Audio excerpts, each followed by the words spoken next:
Welcome to the Stranger Conversations podcast, where we explore the lives and lessons of those around us, hidden in plain sight. I'm your host, Tay Jones.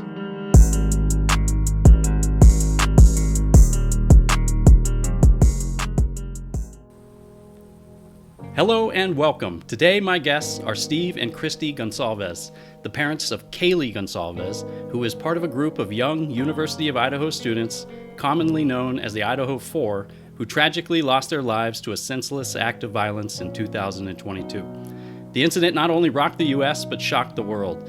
In the face of unimaginable loss, Steve and Kristi have chosen to turn their grief into purpose. Working with the Murder Has a Name organization, they are committed to honoring Kaylee's life by supporting victims, standing with families, and ensuring those seeking justice have the resources to pursue answers. So Steve and Kristi, welcome to the Stranger Conversations podcast.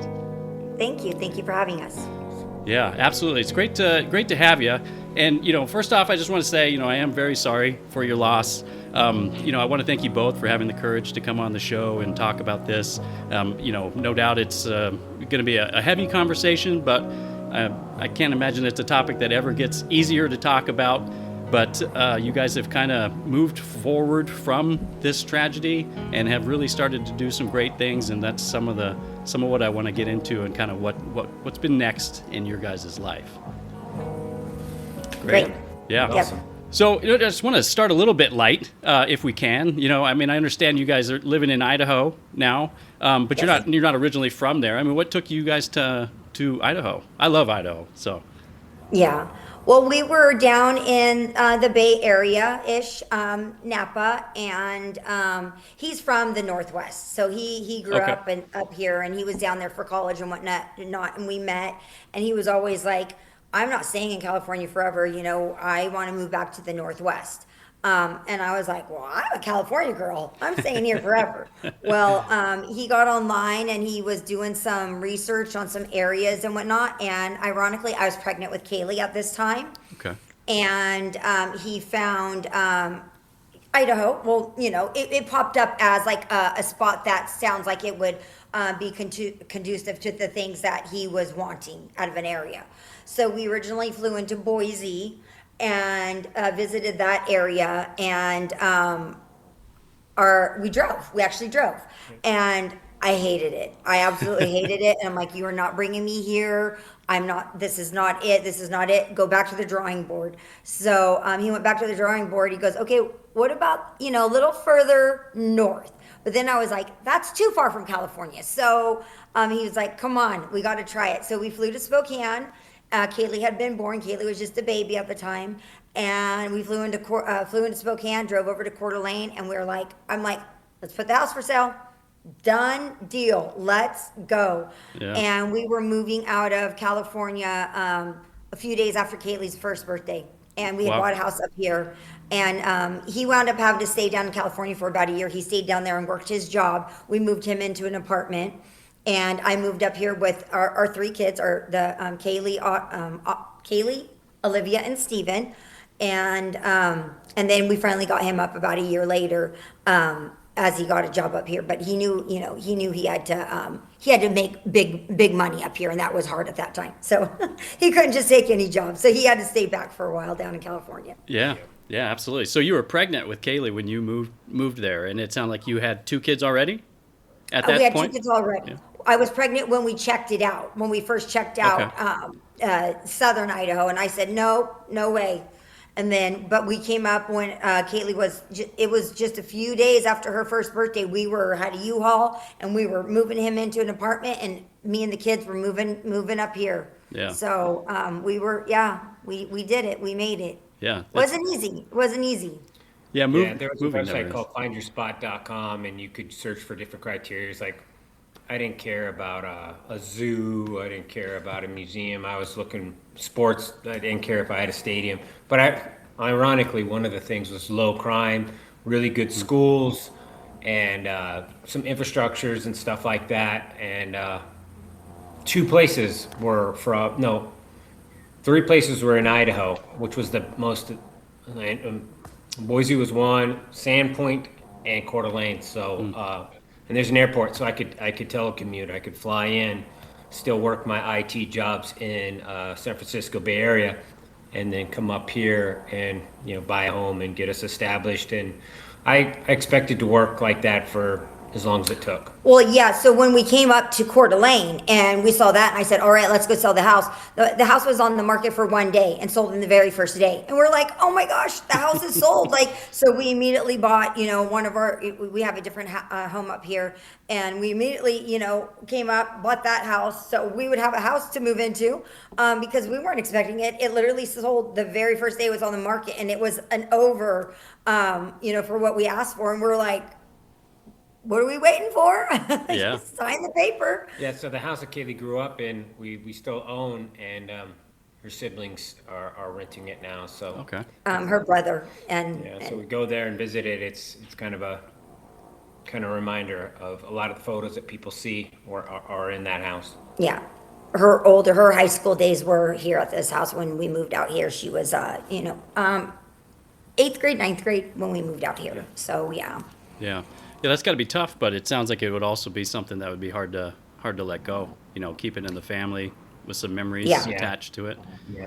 Yeah, that's why we like our son there, and we're like, and he, he really loves those memories and cherishes those memories, and enjoys being there in that home. Yeah, he's contracting and like fixing it up and doing all the stuff, which is nice, So he's probably spent $1,000 on tools to fix the place up, which I really appreciate. Yeah. You don't get that from a normal renter.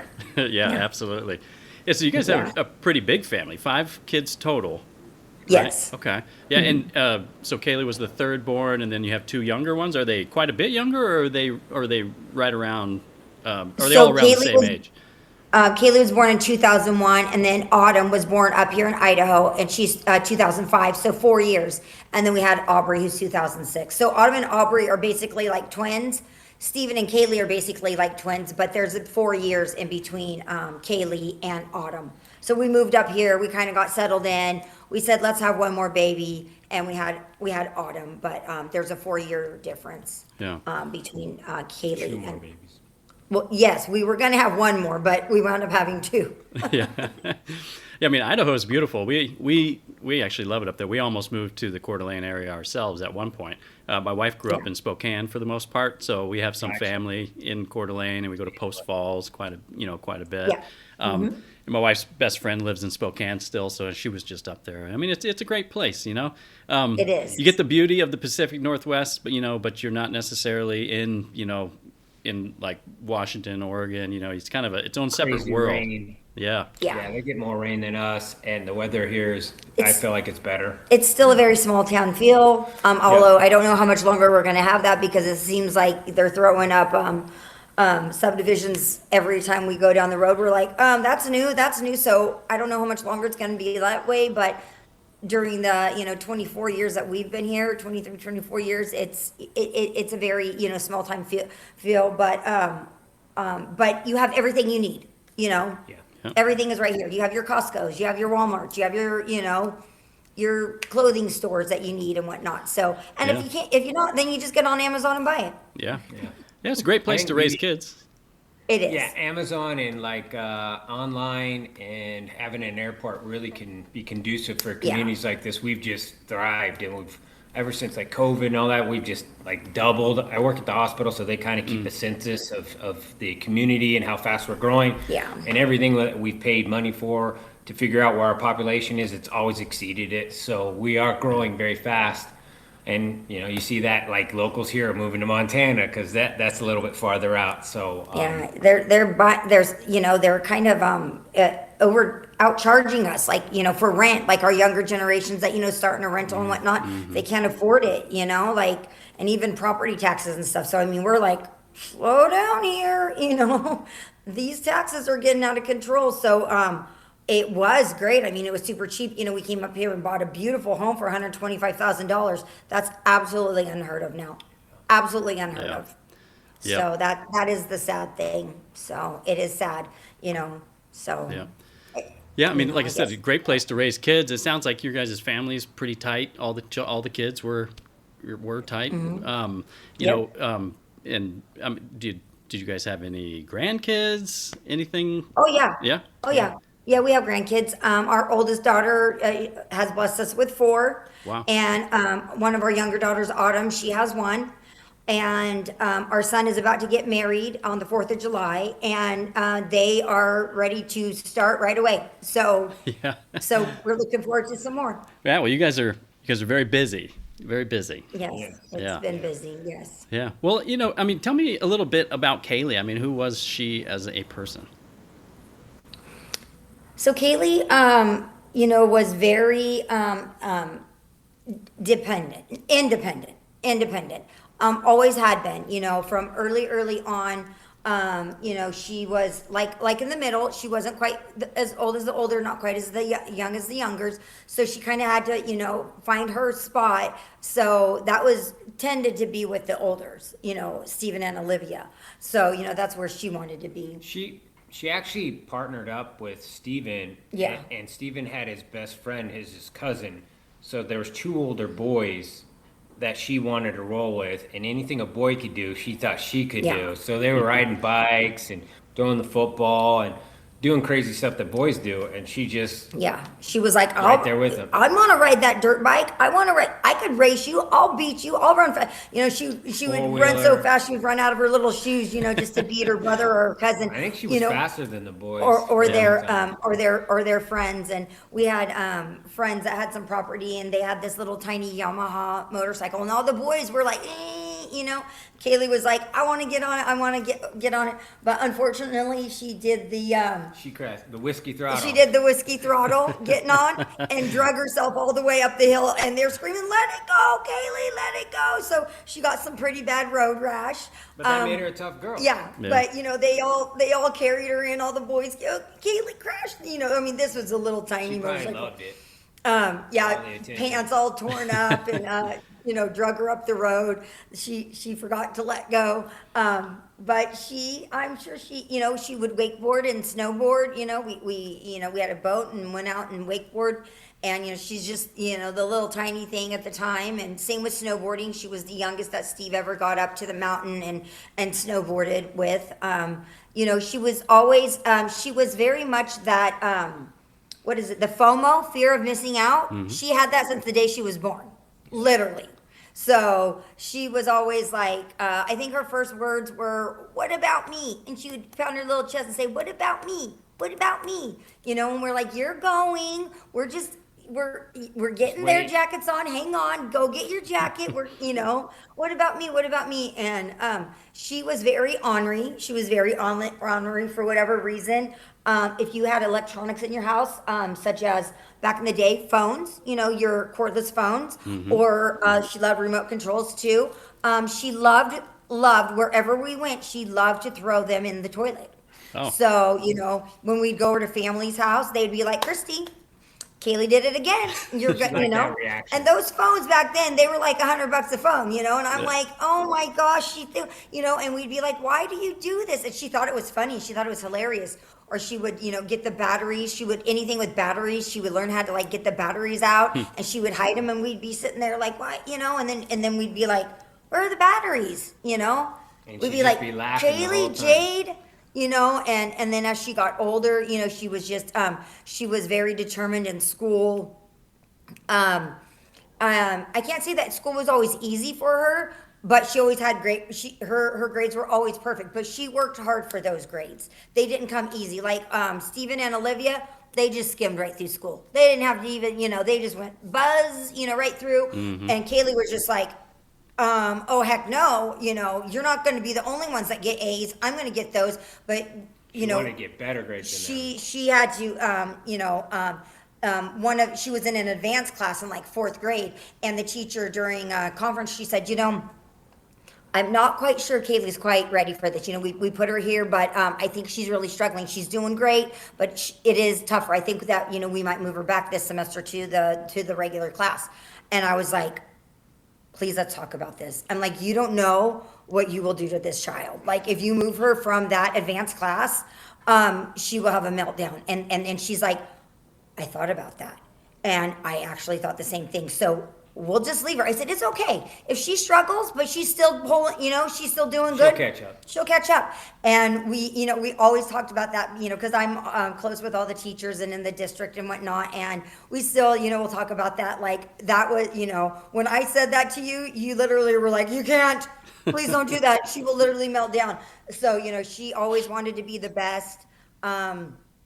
Middle school, she met Maddie, and, Maddie was just everything. From then on out, it was Kaylee and Maddie. It was always, whether they were over there, we met Karen and Scott. Karen and Scott met us. It was every night, every single night. School nights, it didn't matter. It wasn't just weekends. It was school nights.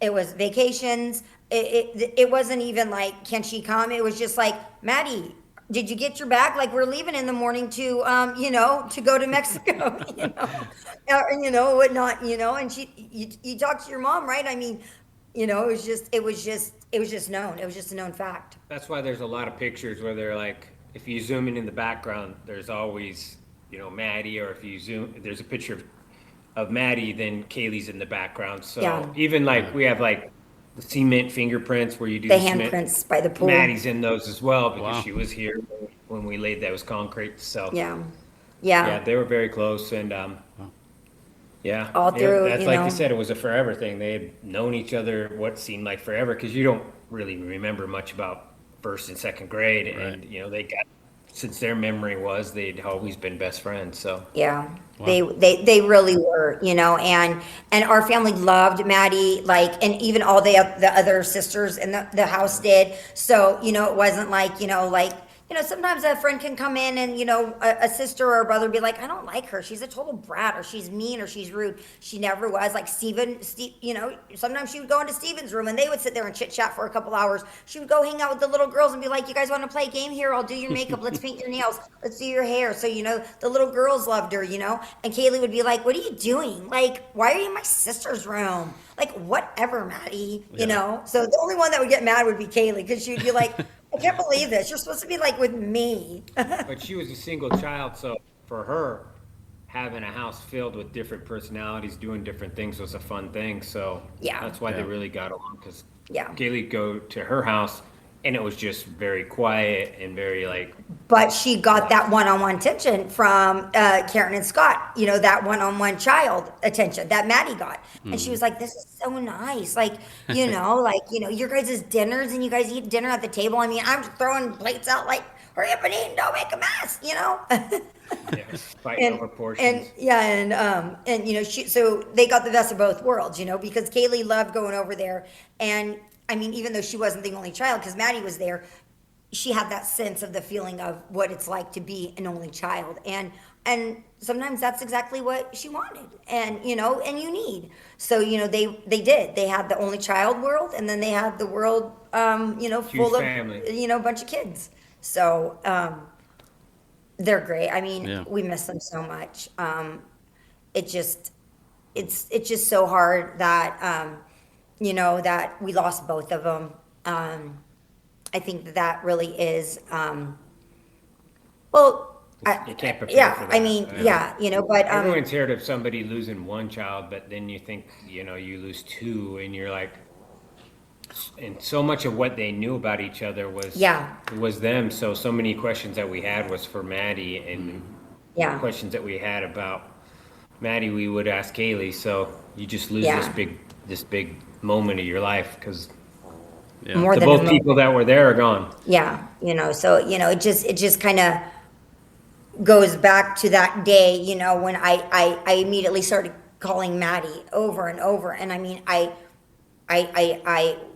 we really felt like something had happened to Kaylee, but we were still holding out, and I was just like, I don't get it. Why is Maddie not answering the phone? Like, answer the phone, Maddie, answer the phone, and it never dawned on me until, the police came and said that it was a quadruple. And I mean, also it just hit me, and I was just like, wait a minute. It doesn't happen. Wait a minute. So that's how you had found out that Kaylee had died, was the police had come to your house, and they gave you at least some information. Well, we found out earlier in the day, not confirmation, because I was like, until that sheriff comes, you know, Nothing's real. this is just a bad mix-up. Something's not right, you know.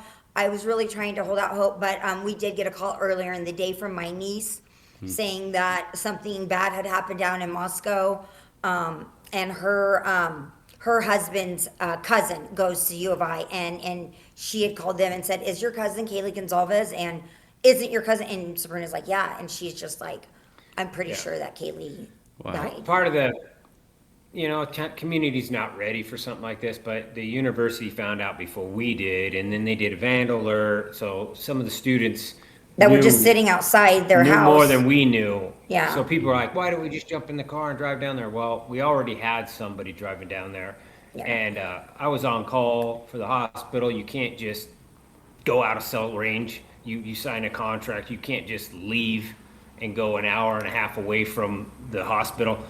So we stayed here, and we were in communication with Karen, and then when they came and told us at the door that they were both gone, because we had heard that Karen was going to the hospital for somebody that was injured or something had happened. Yeah, it was all a lot of just what is happening, you know? There was nothing clear. It was all rumors. Our whole family was here that day. It was a Sunday, and we were here watching the Raider game. And when you do go down to Boise, or to Moscow, I mean, I could have went. You do lose cell range for a long time, and I think just that idea of going and not potentially being able to like get that important call that you were literally waiting for from Kaylee, and we were all kind of rallied here as a family. I think that because a lot of people ask us, why didn't you guys go down there? And I don't know. We honestly just kept waiting for someone to say, hold up, everything's fine. She drank too much last night or something, and she's unconscious, but she's in the hospital, she's stable, but we were calling the hospital and we weren't getting confirmation of that. So, our heads were just like, just stay put right now, just stay put. Let's get some more information. Yeah, it wasn't about rumors. Yeah, it wasn't about, it's 2 hours away, and our daughter's not worth 2 hours of driving. It was nothing like that. The rumors weren't consistent. They were like, oh, there's like, what was it, fentanyl? And They it was just all over the place. She OD'd, and we're like, there's no way. There's no way, We had plenty of people down there what we still knew from. My son was still enrolled in school, so we still were talking with people directly, and we just didn't know what was going on. Well, Stephen had graduated the year before, but he still talked to his whole fraternity were they were texting him and whatnot, messaging him and stuff like that, and he's like, I heard she OD'd, and then we heard that there was a party and she was shot, and then the news was reporting that there was an unconscious person. So we're not that anybody was dead. There was an unconscious person. So, we were constantly calling in the hospital. We were calling the police department, and they were telling us nothing. The hospital was saying no. No report of anything. And MPD was saying nothing going on here. And we're like, what do you mean? Like, are you sure? Our daughter, Kaylee Goncalves, so we were just really just. Yeah, they just basically probably were under instructions not to tell anybody over the phone that something was happening. As far as we knew, nothing had been going on that was official, and Karen and Scotty were on the way there. They were on down. When they got the word, because they heard something as well at some point. I'm not exactly sure how they got their news, but they did jump in the car, but they heard that it was Kaylee, and they were going down, and they were like, or Xana. They thought it was Xana, and they were like, we're going to bring Kaylee and Maddie home. We're going down. So when I talked to Karen, she's like, no, I don't know what's happening, but me and Scott will bring Kaylee and Maddie home tonight. We're going to get them. We're bringing them home. So with with all the rumors and everything, I mean, that can be really confusing, and obviously you're not getting any updates from official sources. But when the police finally did come to your door, did they have any information at all, or were they just telling you that Kaylee had passed away and to contact Moscow Police Department? They came in and they said. We crossed off the rumors we'd heard. We said, was there a shooting? Was there fentanyl? And he's like, no, that's all BS, guys. He said no. Which I'm very grateful that he did that, because he told us. He said no, it was none of that. He said this was a homicide, and I said, a homicide, and he said, I said, she was murdered. And right now we're still thinking just Kaylee. I said, she was murdered. Somebody murdered her. And he said, that's the first time we actually heard of a murder. he said, So people who are thinking that we just jump in the car and drive, again, I was on call, hospital. I'm supposed to be within 25 miles of the hospital. And you're not going to just jump in there when you've only heard it's an unconscious person at a party. You're like, what's that mean? And somebody's already on the way down there. Something's bad. But well, we were calling the hospital and they were telling us that Kaylee wasn't in the hospital. They were like, no one there. Yeah. But no, he did confirm that it was, he said, yes, ma'am. He said it was actually a quadruple homicide. And I said a quadruple homicide. And then that's when I asked, I said, can you confirm if one of the other victims was Madison Mogan?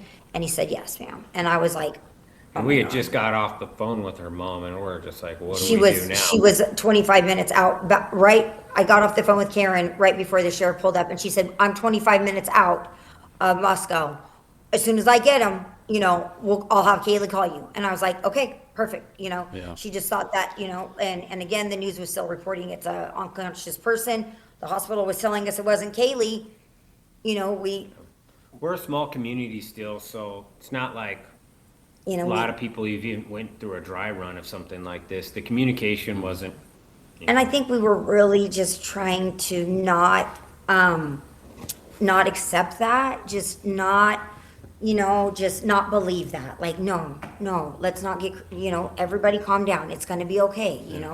There's no way Kaylee OD'd on drugs, because we're like, there's no way.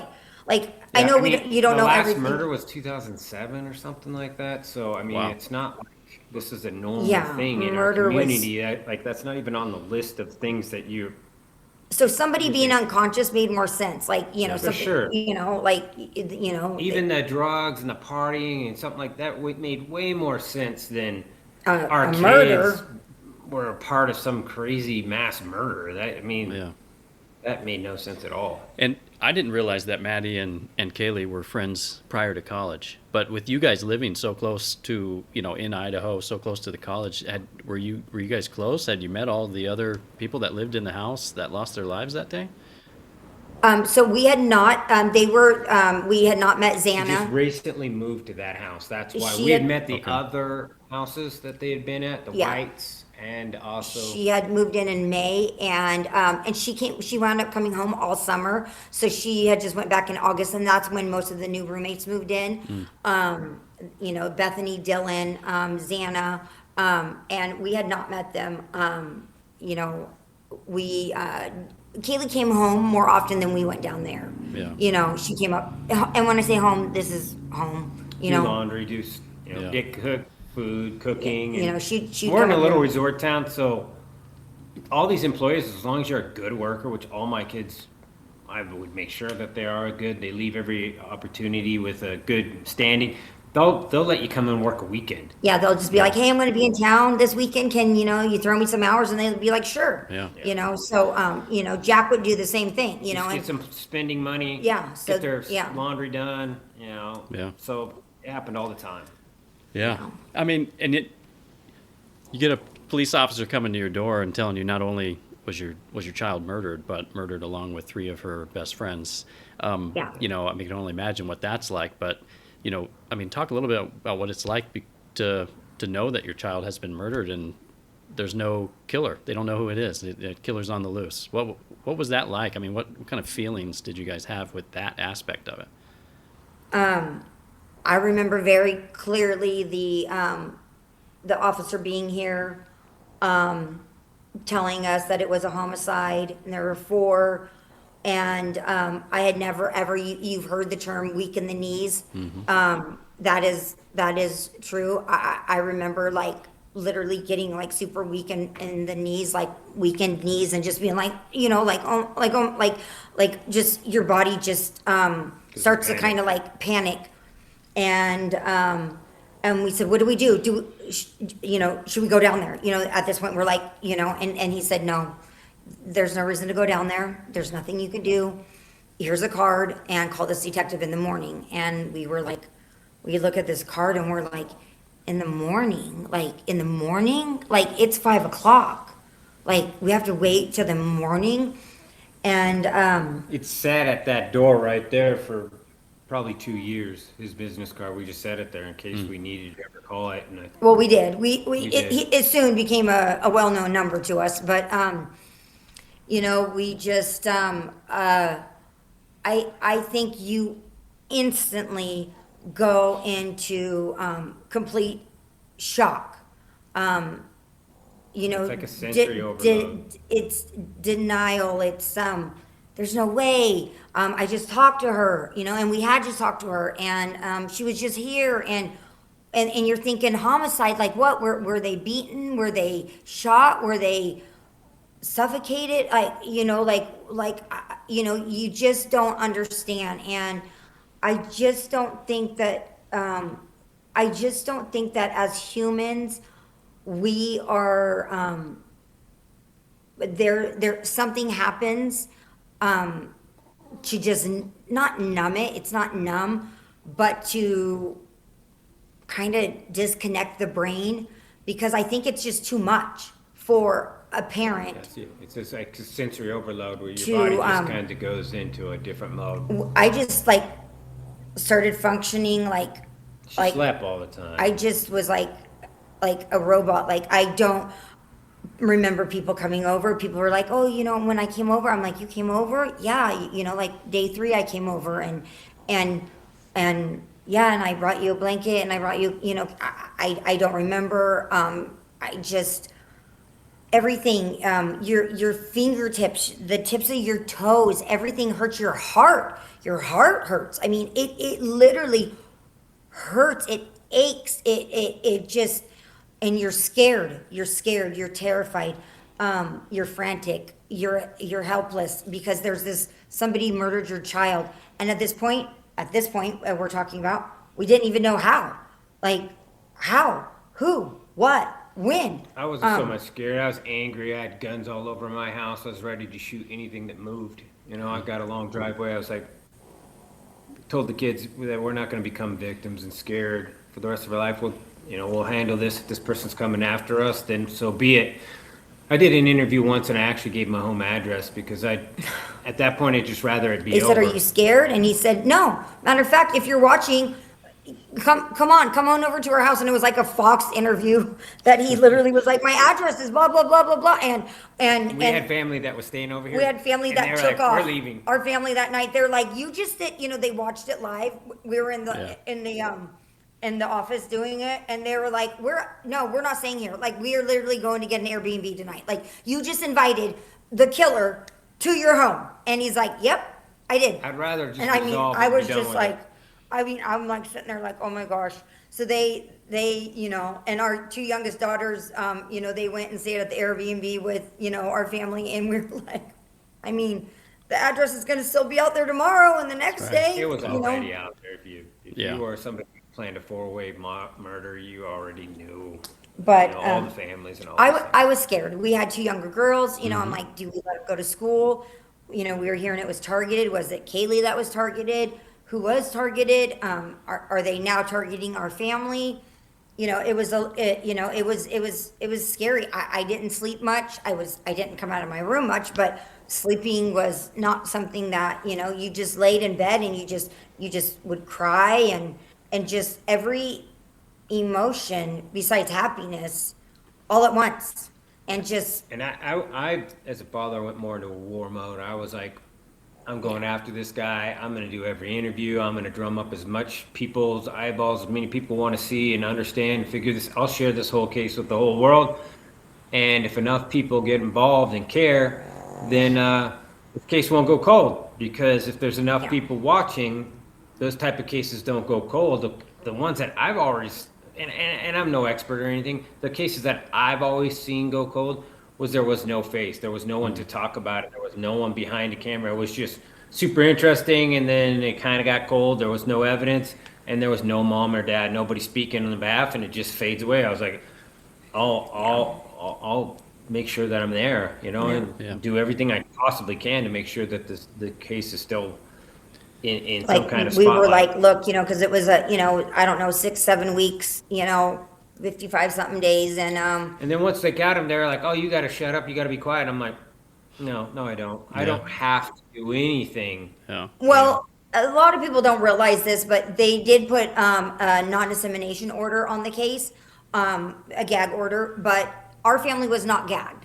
So Yeah. People don't know that. people say, I don't understand why he didn't get in trouble. He continued to run his mouth and this and that, da, da, da, da, but And our family supporting was your not kid gagged. is not running your mouth. Any Yeah. idiot who thinks that a parent should have their kids murdered and then they need to Just be don't say silent about it, like protect the killer's right to privacy, is just a moron. But Yeah. there's a lot of morons in the true crime community that don't fully grasp what it would be like if they were put in our position and put in our shoes and Yeah. think that they would protect the killer of their kid. Well, maybe you would, but not in my family. In my family, Not me. yeah, Yeah. you're getting the bull and the horns, and I'm taking you the whole way. Yeah. So did you guys receive case updates along the way, or did they keep you in the dark because they needed to protect the investigation? We were kept in the dark that whole month of December. This happened in November. We knew nothing. We had no idea the arrest was about to take place at all until the arrest. And then we learned most of the information in the PCA when they brought him back to Idaho. As soon as he touched down to Idaho, the families received an email stamped with our names because they were not to be shared. And in that was all the evidence that the judge had signed off to authorize the arrest on him. So And when you say the we read PCA, that. like the probable cause affidavit, I'm Yep, assuming? yep. Okay. Yeah, it was watermarked, was all protected. Another thing that we've never given out on this whole dissemination order that I'll give it to you because it came to my mind at this time. Our lawyer, they wanted to interview us differently. Once the gag order was in, they wanted to interview us deeply, and my lawyer's like, well, Steve, if they do that, then the chances of you being included in the gag order are pretty much going to be triggered. You're not going to be able to keep talking. You're not going to be able to advocate for your child. You're just going to be silenced. So I said, what do we do? And he's like, well, I can just tell them they can only interview me in the room. I'll be there and I'll decide if it's something that's going to be relevant to the case or not. So we never even did that. And some people were like, oh, that's suspicious. No, I just wanted to be able to advocate for my child and not be told that I was part of the gag order. Yeah. And this was over, we had already had an arrest. They had never interviewed us prior. You would think they would have pulled us in day 2, day 3 and said, hey, do you know anybody that didn't like Kaylee? Do you know anybody that had a beef with Kaylee? We never were It was talked just to. a step that got missed. Once. Huge step that got But missed. once the gag order, they're like, oh yeah, by the way, we want to interview you guys. And we were like, and then Shannon told us, he's just like, you do, and you could, I think it could also make us potentially witnesses. Well, when you become a witness, then you're part of the gag order. So we Yeah. were trying to protect ourselves from. And he's like, I'm not losing our shutting up. ability- Yeah, I'm not gonna. I would go to jail at that point. Yeah. I basically would be, an agent of the court. I believe is what they called it.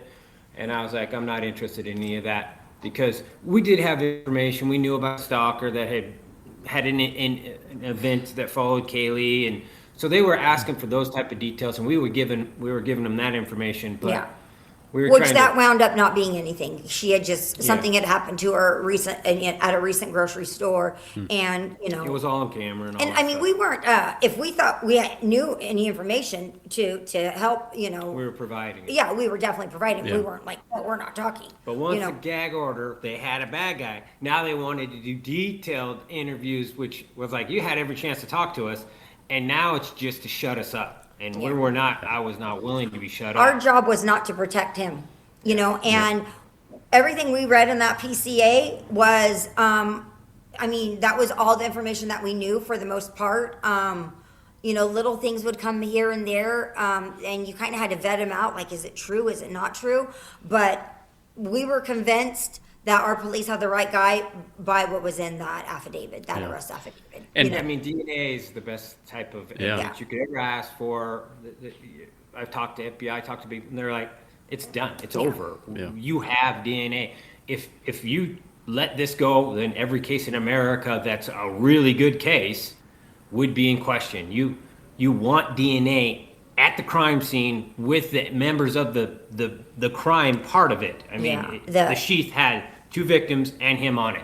So Yeah. it was, we were lucky, and aspect. We were very lucky that he thought he was so smart, but he ran out of there and left his sheath on the bed next to And Maddie. he just so happened to order it on Amazon, and they had all that activity and those They records. saw that he had bought a K-bar. It's, he's not a fisherman. He's not a hunter. Never bought and that's those not licenses. that's not even the type of knife that you would get if you were an angler or, But if you're it's a combat knife. It's a military combat knife, Yeah. that you go for Marines, that you kill people with. You definitely don't buy it to protect yourself from bears, like some people have suggested. Yeah. The amount that I know about the case immediately was like, wow, this guy he's not the brightest. I don't think if he thought he was really smart, he didn't do a very good job. Well, I mean, even turning his phone off on the way over, Yeah. like that right there, because in the beginning, that's what he was even saying. He's just like, they're looking for cell phones that were on during those hours around. He goes, but is what they should be looking for is one that turned off and turned back on. Yeah. And that was him. Because college kids don't turn their phones off. Most adults. I mean, how many times have you just actively turned your phone on? Don't say an airplane, because obviously that's by law. Like you actually hard shut it down, and he did a hard shutdown, and his battery was at 100%. That was on the front. And more than that, he turned his Wi-Fi off before he turned the power off. So the next time he turned his power back on, the Wi-Fi would be disconnected. So then he could turn it back on in a location and not get it to register. Yeah. So he did a long process, and he did his research. But I think what it is it's not that he wasn't smarter. He is smart. It's just nobody's smart enough to get away with these kind of murders anymore. Yeah. The technology's too good. The science has been proven. The ring cam, he was caught on the ring cam. You're just done. If you think you circling can the do a mass house. murder today, good luck. Yeah. You're going to get caught, and that's the message. The message is, don't be a fool. Yeah. Don't think that you can get a PhD and get away with it like this clown did, and Take lives because take lives. it's how just- hard is it just to treat people how you want to be treated? I mean, it really shouldn't be that hard. And that's at 1% of the population. We just need to lock these people up and or put them down. I wish they would have just put them down. Yeah. And so you find out just through the probable cause affidavit, you find out that they've made an arrest. You see all of this work that's been going on, that you were previously unaware of, and now the suspect has a name and he's in custody. I mean, that's how did that feel? Did you feel any sort of closure with that at all? That was the first joy that we had in our life. And, Since this had happened. So they called us. The girls had a celebration of life together, and that was on December 30th. And the night of December 29th, we had family in town for that celebration of life the next day. And I just had an utter breakdown, and I said, I can't keep living. Like I'm breathing, but that's all. Like I'm not living, like not knowing who did this, like not knowing, who did this. And at this time, we did know that they had been stabbed to death because of talking to the coroner and their death certificates. So we did know that they had been stabbed to death. How many times, this and that. At that time, the cops had given us no further than You know. what the affidavit was all that we really had paperwork-wise. As to the evidence. But Yeah. what had happened to Kaylee up until that time, we knew she'd been stabbed to death. We didn't know where she was stabbed. We didn't know how she was stabbed. We didn't know, anything like that. We just knew they were all stabbed to death. So, and then that night at 10:30, 8 p.m., my phone rings, and I had just fallen asleep. And it's our attorney. And I said, Steve, wake up. I said, Shannon's calling us. And he's like, well, answer the phone, And I answered the phone. I'm like, hello? And Shannon was like, Kristi, they made an arrest. And I'm like, what? And he goes, they have somebody in custody. I said, and it's the person. He goes, I just talked to the detective. They are 100% sure that this is the person. He is back in Pennsylvania. There will be a process to get him back, yada, yada, yada. And then at that time, we're like, well, what's the evidence that they have in this and that? And he said, until he gets back to the state of Idaho, they can't release that. So hopefully he won't fight the extradition, and he will just he will be willing to come back. So he jumped on a plane, and they brought him back. And as soon as he touched ground, it was like 7 or 8 o'clock. We were waiting from the courts. We were like, we're not waiting until the next morning. They're like, nope. As soon as he touches Idaho ground, we will give it to the families. And we got that PCA and we read it. We read about, they walked into the house and they saw, Kaylee and Maddie on the second floor and Ethan and this and that. And it appeared to be stab wounds and this and that. And they had this and they found a sheath on the bed and it tested this. And they took garbage from the house and he was circling the home, at this, from this time to this time. And he's seen speeding away at 417, which, and We'd already seen part of that stuff. we had, we were reading all this and we're like, this is the, Yeah, once you see, I used to work at Genentech, it's a biotech company. Genetic evidence at a crime scene, good luck. I mean, come on. We had heard that the sheath was found early on. We heard that, and we had asked them. We're like, "Is it true that you guys found the sheath of the knife?" And they just told us. We were in an in-person meeting, and they said, "Who told you that? And how did you? Who did told hear you about that? And we're like, well, we just kind of heard it. Like, I don't know, like, where we got the information. And they said, we can't deny or confirm that. So we kind of held out hope that was true, that they did have the sheath of the knife. But so much time had gone on, we're like, we're screwed. We also heard there was a CODIS no hit either. So whoever did this didn't have a criminal background that placed them in. There was a lot of people getting in contact with us, and some were crazy, some appeared not to be, and we were talking to anybody, trying to vet them out the best that we could. Some were coming in as messages. Some people were getting our phone numbers and just calling us. And, some people were just, it was wild. It was wild. And, you'd say, hey, babe, like today, this, like, I don't know, she kind of sounded crazy, but this is what she said, like, We got like letters from witches from like Pennsylvania that were like, there's witching cults here and we're the ones responsible. And it was wild, man. Yeah. We heard they said, I heard that a pack of wolves went in there that night and killed all the kids, and we were like, or a cougar. It was there was a lot. So when they say 62 terabytes of data was found, I could get it because there was a lot of crazies that were saying. Yeah. But then somebody, sane would come through and say something, and you would say, I don't know, like, I think this guy might, really have this information that he's giving us, like, I think this might be true, So So there's a lot of students in there that were there, right there at the crime scene. They, we learned a lot of stuff. We knew about somebody being in the backyard. They've seen people, and which came out later, had reported that they'd seen somebody in the backyard, or they suspected somebody was, and Murphy barking and stuff. So the whole stalking part thing kind of was like.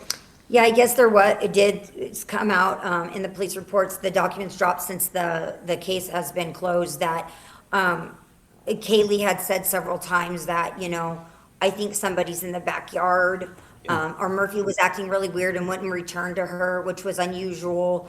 And then Murphy disappeared, and she actually got in her car and was driving around looking for Murphy. Yeah. And so when they're asking, when there was no suspect, they were like, what are suspicious things and we're like, remembering some of these things, and so the roommates were telling them this stuff. The roommates, they were documented by the roommates. Bethany was saying just about a week ago, Kaylee said, I think there's somebody in the backyard. I think there, so that's what we assumed the targeted was about, but we didn't know for sure.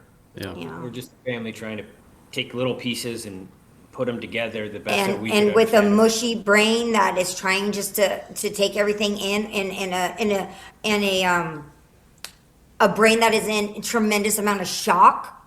I mean, that's what I believe. Just absolute shock. The soldiers that like they talk about trauma brain, and you're trying to remember. You're like, is that what he said? I don't remember. Like, maybe he said this. Maybe he said, I don't know. And you're just going by everything you can. Instincts, really just instincts. Trying to do the best you can and keep moving, keep living, even though, it was just, we had reporters down our street, down our road, constantly at our doors, like all hours of the night. It was just everything. We were living our life and everything changed in a moment. Yeah. But I don't want to rip just the media too, because they help keep the story alive too. Oh yeah. And I challenge a family that if you ever go through something like this, the media can actually be used to keep your case relevant. We learned really quick, the media outlets, when we did interviews, like, they kept it straight. They kept their, they said, and then others, we'd be like, They'd edit it, they'd take half of what you said. and they would literally cut it here and then cut it and put it here, Change the question that they asked before you. Yeah. And then your question was for a different. Yeah, Your answer was for a different question. So we just stayed away from those. But We you learned got real burned a quick. couple times. By Yeah, that. no, we learned real quick, and we were like, we don't F with this one, or this one. And we literally have blackballed them. And Yeah. and literally to this day, we're like, nope, Yeah. don't even call us. Yeah, And- so. Yeah, well, that's good. Like you said, it's not all bad because they helped keep the story relevant. Yes. And Exactly. you Don't wanna be did, hit like by you that. mentioned, you've got quite a few, people, they're trying to give tips to the case and everything. But besides just people trying to give their advice or potential evidence, how was the community? I mean, did you guys have a lot of support from the community? Did they stand by your family during this? It was couldn't- amazing. We couldn't ask for anything more. I mean, We all had- the way down. I mean, like day 2, day 3, I mean, that's why, when he, announced his address on the phone, it wasn't really a big deal because our living room, our kitchen, all of our counters were covered in huge bouquets of flowers and plants and whatnot. And it would be from the Smith family in Houston, from the Kennedy family in Savannah, Georgia. I mean, Wow. And people. cops were doing rounds around there. I know all the officers we coached their kids. We had no worries. We woke up and there would be coffee and donuts on our thing, and then the next thing you know, we'd walk by again and there'd be bags of sandwiches there. And I work for a school district, and our school district did like a meal train. And I mean, I think they brought us meals for like a month, and my sister was a part of that. She's at a different school district, so The just nurses- neighboring. I work so, at a hospital. The nurses did a huge thing for I mean, us. just We were just showered with just love, and yeah. and you need that because you feel like you could either think the world's completely evil or 99% of people are good, and then there's just this little subset that we have that we just haven't really done a good job of removing. well, And I still think I see it every day when I evil turn on is the TV. amongst us. But it's just a very small group, but we've gotten so, I mean, the minute somebody gets arrested, we just candy coat them and we just kiss their butt the whole freaking time through. And, then we flip the whole system on the head and we attack the cops, we attack the investigators, we attack the FBI, the CIA, and then they have to do everything absolutely perfect. If they have one bad day out of a crew of 30 guys and one person makes a mistake, we're supposed to just throw it all out for this one. Well, guess what? We just have nothing, but we'd be like a third world country where people run around and control the cops or control the courtroom. So and he's not saying we were attacking them as a society. They say, oh, this, they're reading all these documents and people are flipping out over very small things, and demanding, and we're like, you're demanding the case to be thrown out. because of a signature or something. He did have an attorney, and don't you think if she would have done that, like the whole case, he killed 4 people and they should get off because this minor, what I think is a minor detail, Paperwork. compare it to killing 4 college And students. if you said, well, what if we what if they went after Hitler and put him through a court process? Would you just throw the whole case out because somebody broke the chain of command or did something? We got to get to the point where if you got evidence like camera, you're on camera, like what just happened with the guy who went after Trump. Why does this guy get a right to be innocent? He's literally on camera running past security in front of everyone. He's caught with a gun in his hand. It's stupid. We're just wasting taxpayers' And money. then he says, I'm gonna plead, And I'm we're all not supposed to guilty. pretend like he's innocent. Well, you gotta say he's the accused. No, we don't. He's on camera freaking with a gun in his hand. He gets tackled, or he's shooting up a school. We gotta stop treating these little jerks that go to our school and kill our kids as if they're the same as some other innocent person that actually has a case. Absolutely. I Absolutely. mean, crimes caught on TV, on camera, crimes caught on, with DNA evidence left, the criminal, some of this stuff, like, Some evidence should be I, treated differently and just be like, all right, now you have a proof of being involved. You have proof of being involved. Now you got to go see that why this is wrong. Maybe you got a twin brother. Maybe you got some real good reason why that person on that camera looks exactly like you. Yeah. But you're So, proof yeah. to be involved in some way. We'd Yeah. love to see the system And these get more court fair. processes, I mean, we were in court for years. For years, it was hell. It was literally living hell to go through the court process. Yeah, she was Yeah. challenging everything. She challenged every the single death thing. penalty as being unfair, and The, he had every ailment in the world. If you hate this guy, then you hate anyone who has, Asperger's, and they redefined it as he has he was on the spectrum. He's on the spectrum, Yeah. so he should get off because of that, or he wasn't able to do Well, this you because can't judge him. You can't judge him for his actions because Yeah. he has this ailment. It's just like, oh my gosh, give me a break. That's got to be tough sitting there and Oh, you it's know, so hard. looking It's he's so hard. looking at now. the man who had killed your daughter and Yeah, and having he to flips these people because they might really know somebody who's Yeah. on the spectrum, and they're like, okay, I understand that my kid reacts differently than another one. But now you give it Yeah. to the guy who actually murdered 4 people, who's just manipulating the system. Yeah. Yeah. I mean, a lot of times things like this can really tear a family apart. It almost seems like that. I mean, maybe there's been times, but I think, just listening to you guys talk, and it sounds like, the rest of your children, you guys are still really, really tight. Do you think that this kind of brought you guys closer together as a family? I think we're always close. I do. I think that we're always close. I agree with Steve. I don't think that it's wavered our relationship in a negative or a positive way. Yeah. We've always had a very loving, strong, healthy relationship. We've been married for over 30 years. And, we're blessed for that, So we've never fought about this, or we've always been eye to eye. Like, I want him to die, he wants him to die.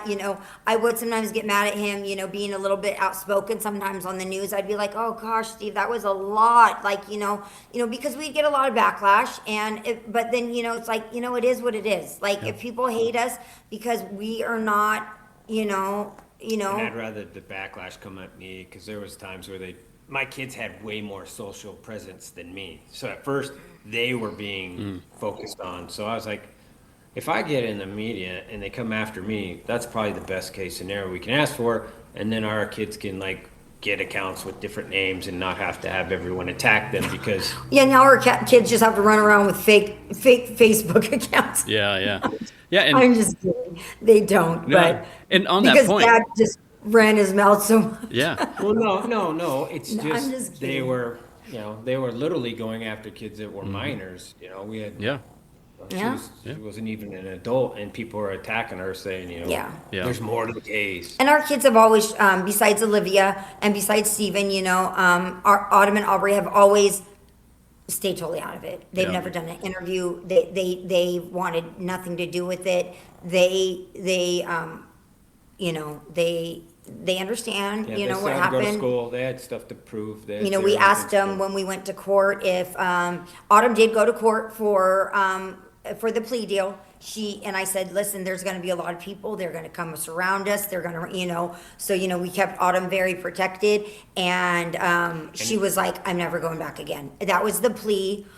So when sentencing came around, I asked the girls, do you guys wanna go? Do you wanna speak to him? It wasn't really a situation I wanted to put them in, but I wanted to offer it to them. They were both over 18, that was their decision, and they were like, nope, and I was glad. I didn't want them to, be in the room with him, feel his evilness, after Autumn went that one time, she was just like, whoa, Yeah. Yeah. And there's good reason for that, for us to try to protect the littlest kids and then let the oldest ones be independent, Yeah. strong enough to make their own decision. Yeah. Because even at the one of the procedures, the very last one where we The sentencing? we made our statements. Yeah, sentencing. Somebody texted us a death threat. So Yeah. Really? yeah. So Why? valid, because we made statements against him, basically. Yeah. I kind of made a joke about,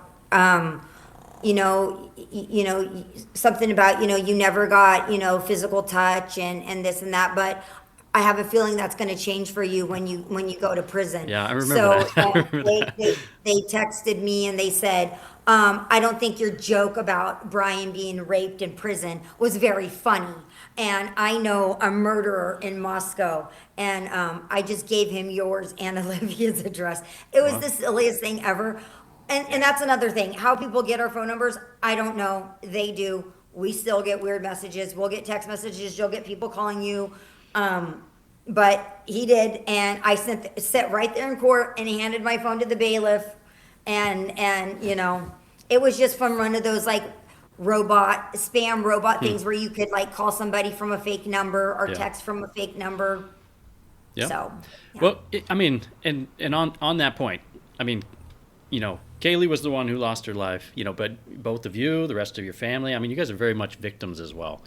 I mean, was there kind of one thing that you guys learned kind of going through this whole experience that maybe you didn't expect, something that, you know, others going through something similar could learn from, that you could, you know, pass along to anybody that might be going through this? You know, we learned a lot, actually. And, you know, one thing on our side and one thing on the court side. On the court side, you have no rights. Victims have no rights. The defendant has every right known to man, plus. So that was really hard. So, you know, we're like, our daughter doesn't have any rights anymore because she's dead. That's, you know, and he had all these rights. That's 100% the way it is. Like, his medical records are still protected. They're tossing out Kaylee's medical records like it's nobody's business because they don't care, and it sucks. Well, her autopsy is, you know, is. Yeah, but then they went into individuals' details of their bodies that had nothing to do with the crime scene. If you read them, I don't want to push it, but there was definitely stuff in there that were past events, past medical history that these people have had. And there was even scars on our daughter that go back to a car accident, and they classified them as one thing. It's a medical record. It's protected, but you got to have a real prosecutor who actually cares. That should have been redacted, and it just didn't get redacted, or there's some excuse that they didn't do their job. That's why I can't wait for AI to take a more active role inside of our courtrooms, so these type of things will be done through a program. Yeah. But on the other hand, I mean, these are like literally words to live by, and for me, and there is no rewind button. There is none, not even real quick.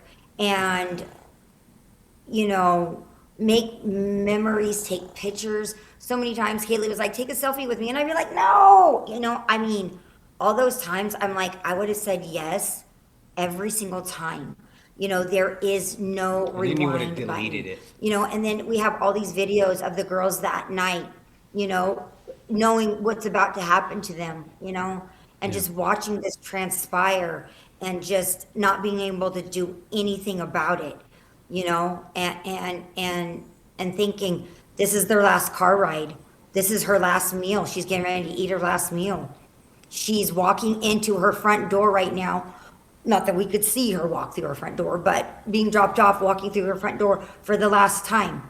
Yeah. She got in bed for the very last time. So we all agree everyone's innocent until proven guilty. So justice is never given to you. You have to earn it. You have to have a system that creates justice. So I implore parents, you got to earn the justice. You got to get out there. You got to advocate. You got to do something. You got to try to like make sure that everyone's doing their job, because everyone's innocent. So until somebody proves that this person's guilty, people want to get mad at cops. Well, that's their job. They have to prove that there's enough evidence to show who did it.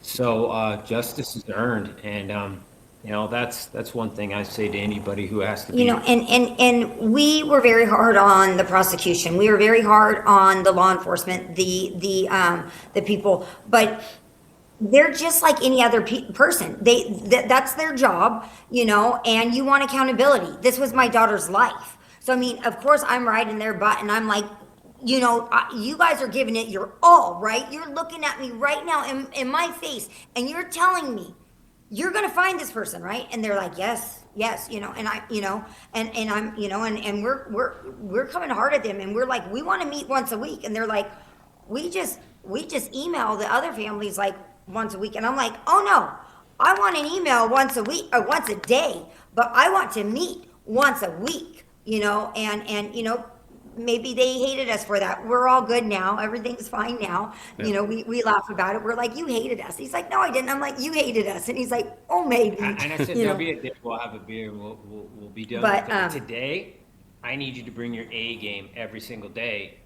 And if I see signs that it's not your best day, just like when I went through coaching, it's my coach's job to tell me, you must have partied last night. You must not have got no sleep because you're just not bringing it today. And that's constructive. I mean, judges, prosecutors, they're people. They're just people. It would just be like your son is not, catching on at math. You're going to call the teacher and say, what's going on? Like, is he not paying attention? Or you're going to hold that teacher accountable. Well, can you work with my son a little harder or whatnot, or whatever it may be, Mm-hmm.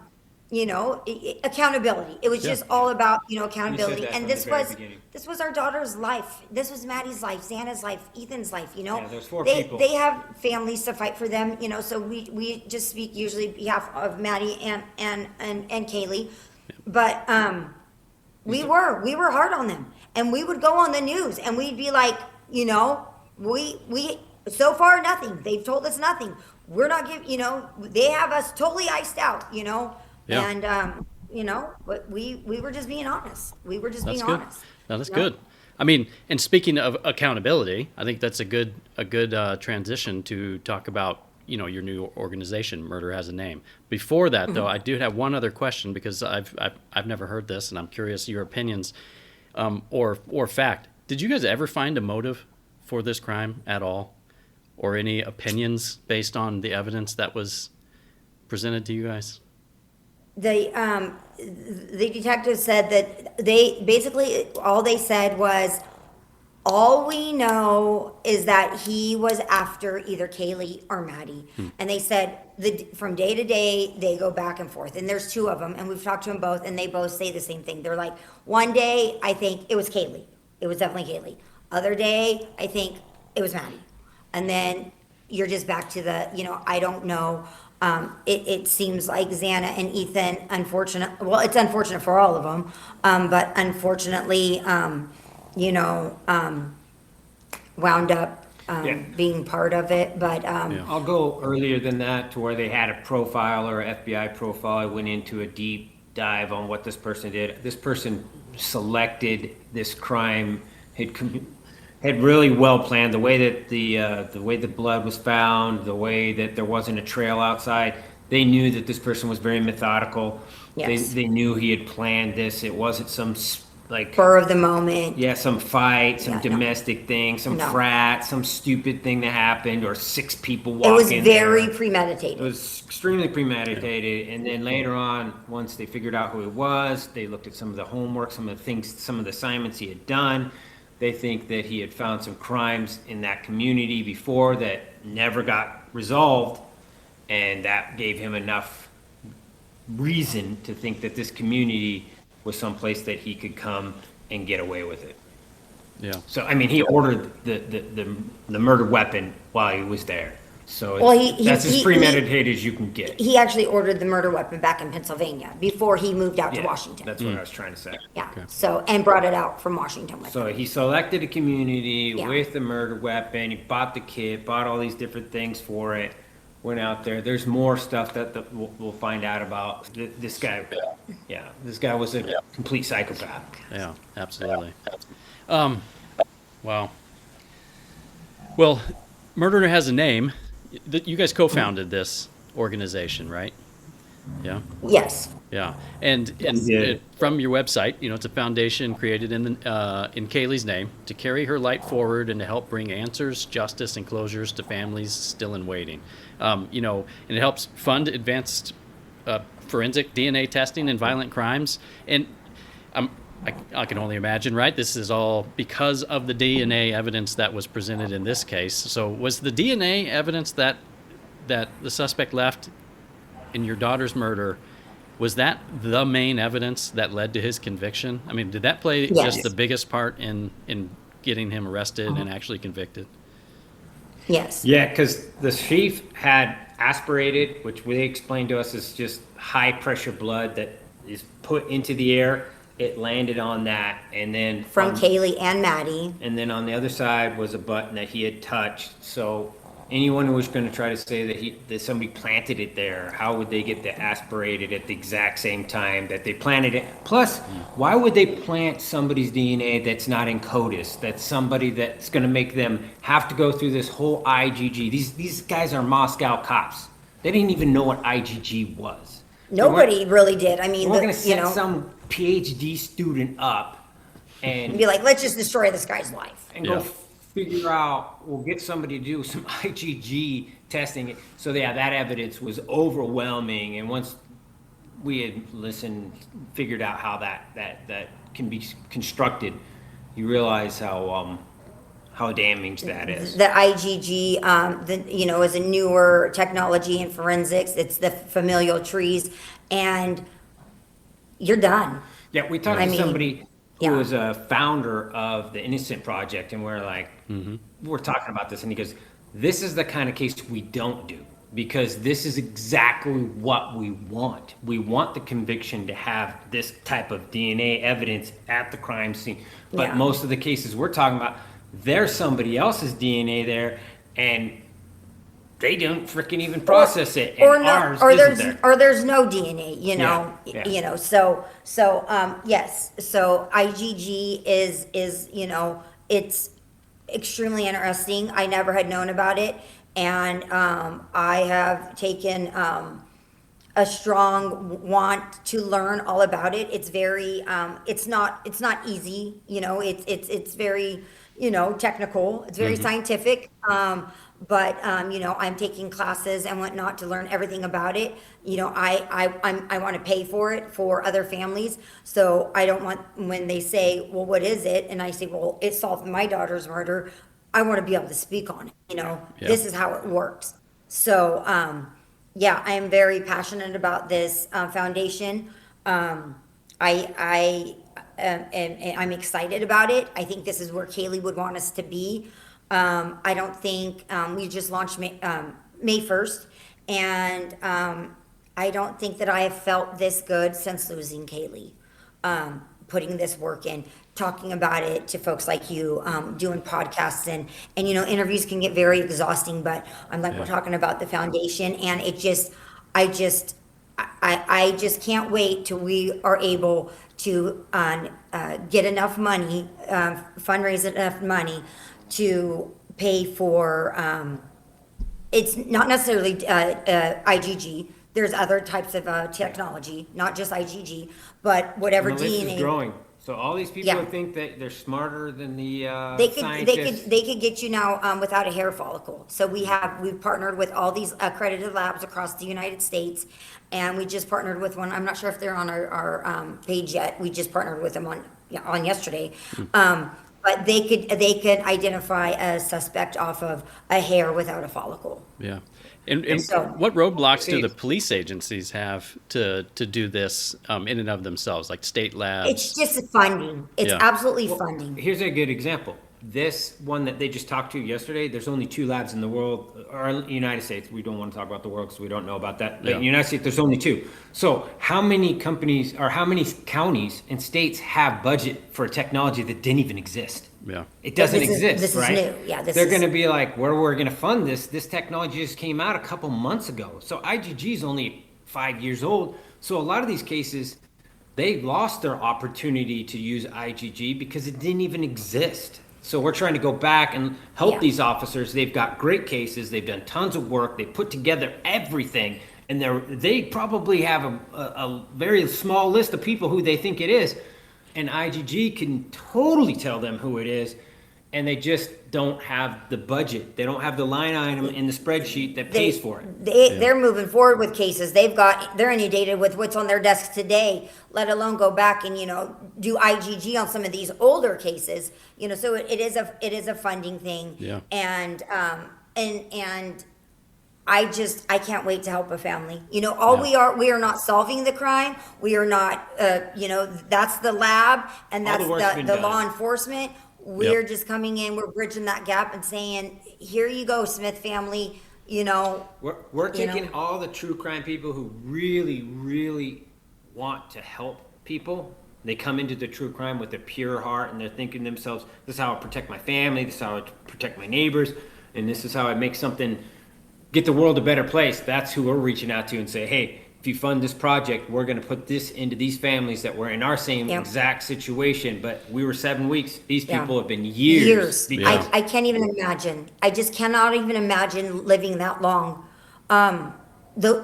It's just not living. I think our case was one of the very first where they were supposed to wait for the case to pretty much go cold before they even used this. It was like supposed to be a last resort. Yeah. And we're trying to flip that because IgG is a process of elimination. You just take the person's DNA who did the crime and you just say, I'm not going to find that person because I've already tried to.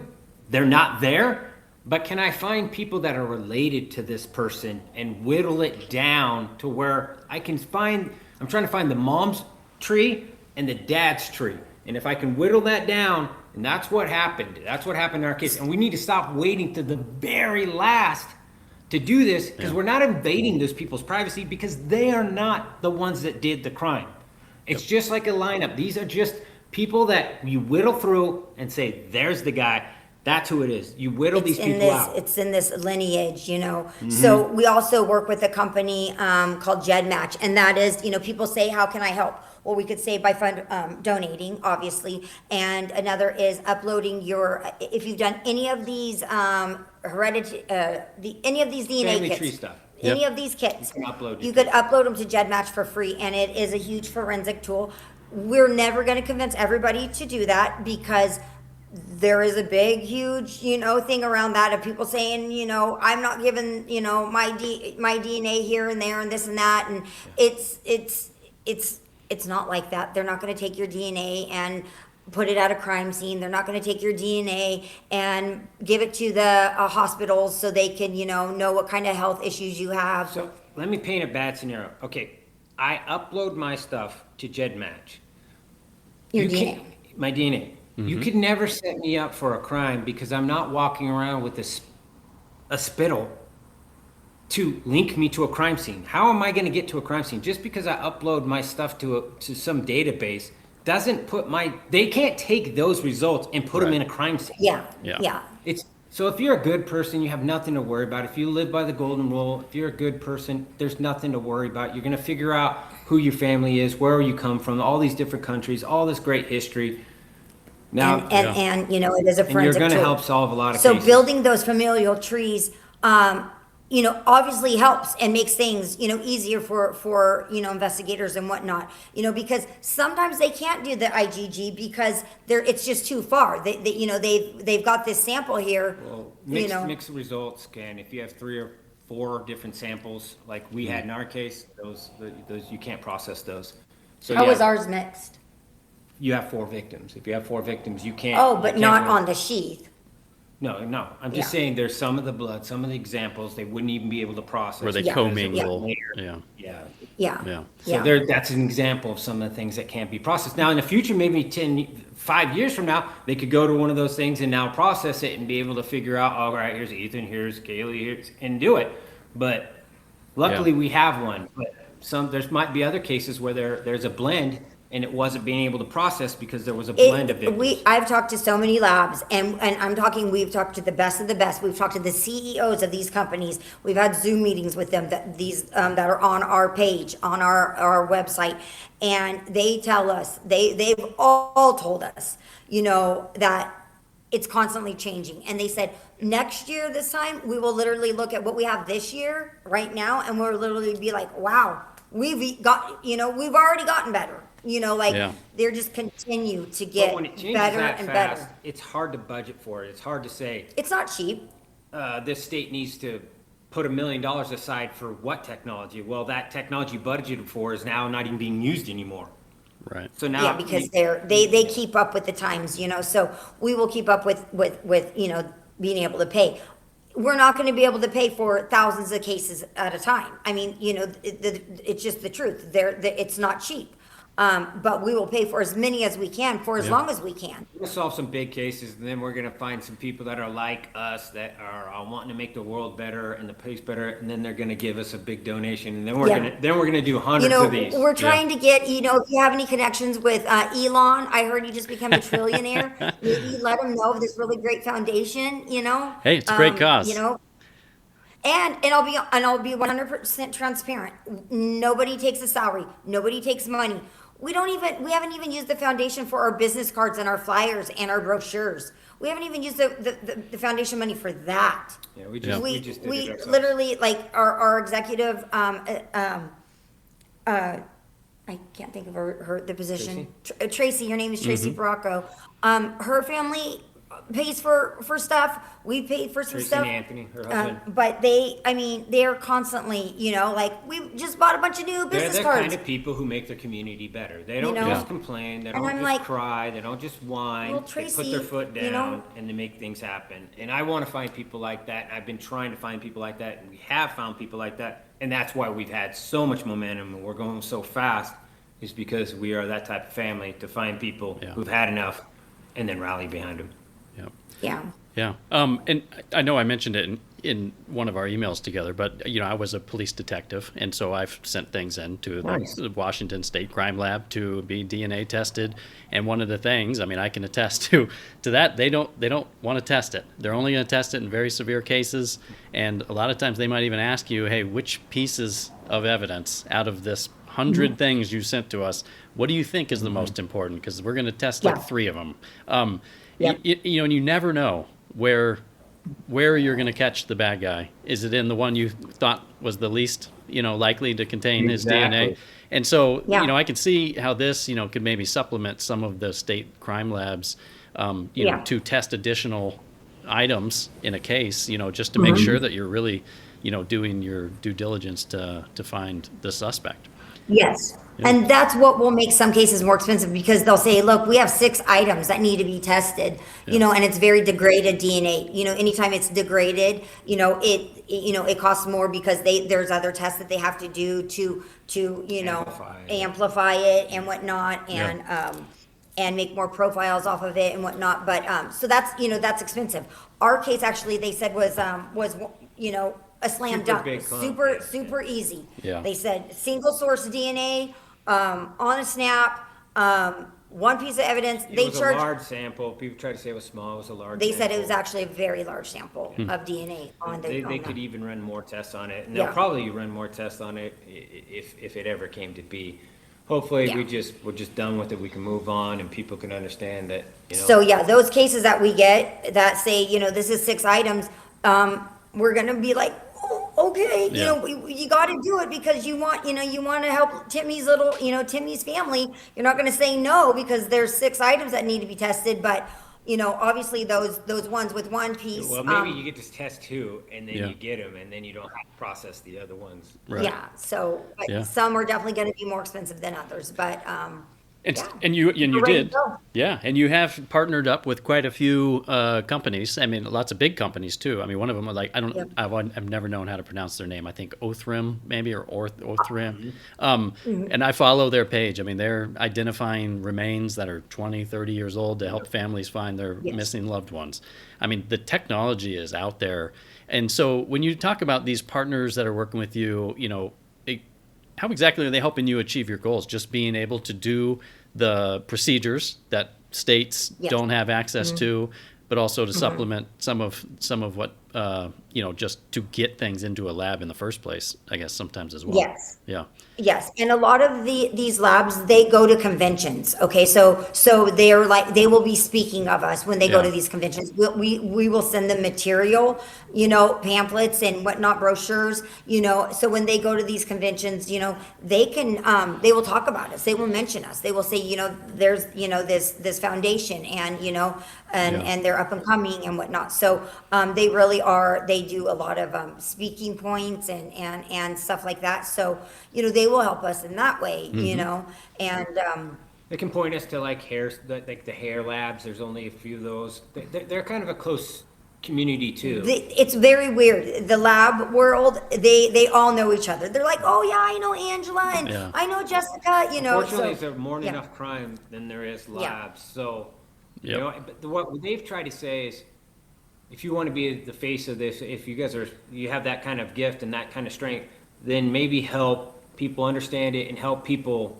Like, this shouldn't be the last thing we use. Like an example of our case, it was like, I'm just going to say it's $10K, but it was less than $10K, but they spent over $100,000 protecting the old crime scene. So they paid 9 times more protecting a crime scene than they found how they solved the case. Yeah. So maybe we just need to use money more efficiently and use this as a step earlier in the process. And we could I think we could end up saving a lot of money, because money's being spent chasing down leads that the IGG could tell you that this individual has. Some of them are now getting so good where they could tell you the color of the hair and the color of the eyes. So those type of things can limit your list of suspects like that. Yeah. And how do law enforcement agencies, kind of access the assistance that you guys are going to be offering? So, that is another thing we do have people that, on our board that can advocate for us on that side of things. Great. And when it's time, right now we're just fundraising, and we will have like an application process. So they will spread the word to law enforcement agencies that this is what we're doing.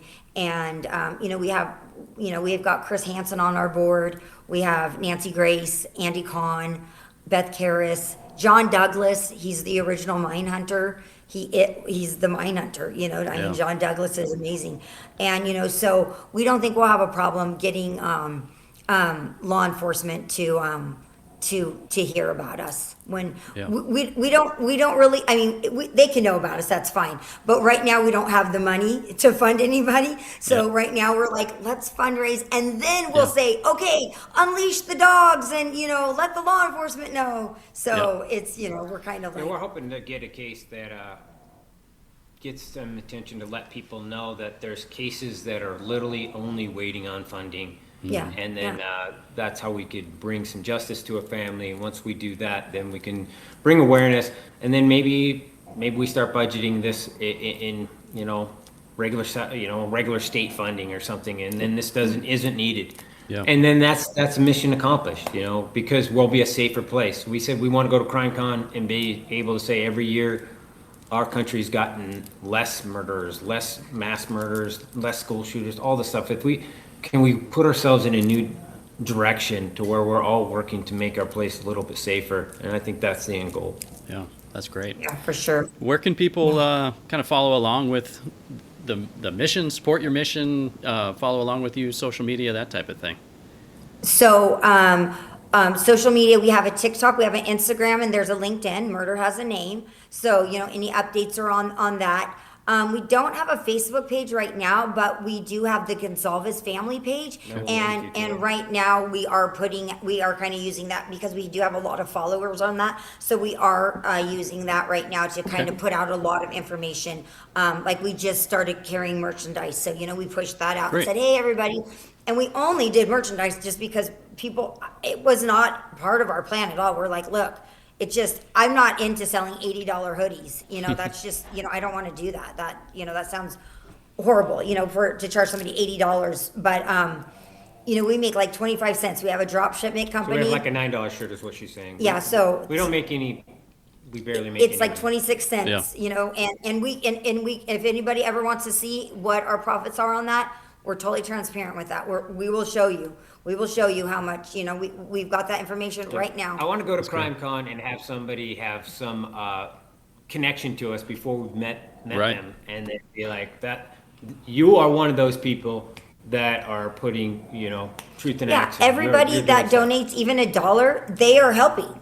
They are part, the profits all go. 100% yeah. So when profits. Murder Has a Name is able to give a family the name of the perpetrator that murdered their daughter or their mother or their son, you were part of it. The community, if you gave $1, that was you. That was part, you helped that. We hope one day we'll go to these conventions and we'll have a list of the families that we've helped, and then that's what we can hand out to the people that show up and say, hey, this is what you contributed this year. This year, these are the cases that we directly helped fund. And I mean, again, we are not solving it. The officers and the investigators and the FBI, we're not trying to take any credit from any of these individuals. We just found a gap, and we're trying to fill that gap with funding. Yeah, well, that's great. I wish you guys great success in that. I mean, it's a beautiful story, listening to you guys talk about Kaylee and everything that you guys are doing now, and it's good to see that you guys are doing well as a family. I'll make sure that everything that you talked about is linked. People can find your website, go straight to your website, buy merchandise, help support your organization. And thank you. Yeah, absolutely. And before we leave, I know you mentioned Tracy Bracco, I think is how you pronounce her name. Yeah, she had written, she's the executive director of your foundation, and she had said in one of her emails to me, Murder Has a Name is a wonderful cause in remembrance of a beautiful soul. And I found a quote on your website that says, our daughter has a name, every victim and perpetrator does too. This foundation exists to make sure neither name remains unknown. And I mean, in this case, the suspect had a name. We haven't said it yet, Brian Kohberger. But now that the trial's over and he's been convicted of his crimes, I mean, really the only name that needs to be remembered at this point is that of the beautiful soul, your daughter, Kaylee Goncalves. So I want to thank you for joining me today. Really appreciate the conversation, and it was great to learn about you guys and a little bit about your story and what you have coming up with Murder Has a Name. Thank you so much. Thank you. Your audience, I want to thank them all for being here and taking the time to listen to us. Yes. And we really appreciate all you guys, and we hope to partner with you. Yep. Absolutely. All right, you guys have a great night. You too. Thanks so much. Thank you. Thank you for listening to my conversation with Steve and Kristi Goncalves. I want to thank them both for coming on the show and sharing their story. I'm really looking forward to following along with the Murder Has a Name organization and seeing all the great work they're going to do for victims and their families. If you're moved by the Goncalves' story and want to help support their new organization, visit murderhasaname.com to learn more. You can also follow along with their journey on Instagram, Facebook, and LinkedIn. Everything you need to do so is linked in the show notes. Don't forget to like, follow, share, and subscribe to the Stranger Conversations podcast wherever you listen, as well as on social media at stranger.convo.pod so you don't miss out on the conversations to come. I also ask that you take a minute to review the show and give it a 5-star rating at your favorite platform, which is a great way for us to grow our audience. If you're interested in being the next guest on the Stranger Conversations podcast, visit strangerconversationspodcast.com and sign up via the show's calendar. I want to thank today's sponsor, Hammer Defense. Hammer Defense makes the world's first go-anywhere self-defense cell phone case, perfect for protecting both you and your phone.